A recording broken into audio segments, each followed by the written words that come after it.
దేవునికి స్తోత్రం. ప్రియమైన బిడ్డలారా, సృష్టికర్త సృష్టి యావత్తును నోటి మాటచే కలిగించి సమస్తమును మంచిదైనట్టుగా చూచెను. అయితే చివరిగా మానవుని మాత్రము మట్టిలో తన రూపంలో స్వహస్తములతో చేసి తన ఊపిరిని ఊది సజీవులుగా చేసి తనకు బదులుగా ఈ భూమిని ఏలమని అభివృద్ధి నొందమని తెలియజేసినాడు. అనగా తన పోలికలో అనగా ఇమేజ్లో మనల్ని తయారు చేసినాడు. ఇమేజ్ అని చెప్పుటలో ఎంతో అర్థం ఉంది. దానిని మనం ఒకసారి గుర్తిద్దాము. మొదటిగా ఐ అంటే ఐడెంటిటీ, గుర్తింపు.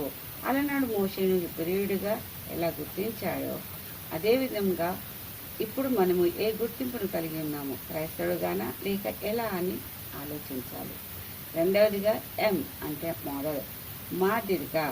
మన క్రియల ద్వారా నడవడికను బట్టి క్రీస్తును కలిగిన వారమై ఆదర్శంగా మంచితనమును, దీనత్వమును, సహనమును, దయాళుత్వమును, దీర్ఘశాంతమును మొదలగు ఆత్మఫలములను, ఆత్మ వరములను కలిగి ఉన్నామా లేదా అని ఒకసారి మనము చూసుకోవాలి.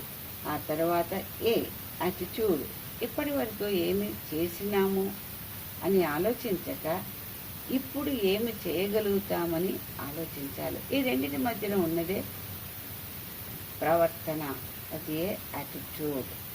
అయితే ప్రియమైన బిడ్డలారా, క్రీస్తునందు నూతన సృష్టిగా పాతవి గతించను కృతవాయను అన్నట్టుగా క్రీస్తు ద్వారా సమాధానపరచుకుని సమాధాన పరిచర్యను చేయవలేను. ఈ విధంగా దేవుని సేవలో మనము వాడబడలేను. అందుకై దేవుడు తన రూపంలో మనల్ని సృష్టించినాడు. ఈ అర్థంలో మనం తెలుసుకుని దేవుని బిడ్డలుగా ఈ లోకంలో జీవించుటకు ఆయనకు మహిమ ఘనత తెచ్చువారముగా జీవించే భాగ్యం దేవుడు మనకు కలగజేయును కాక.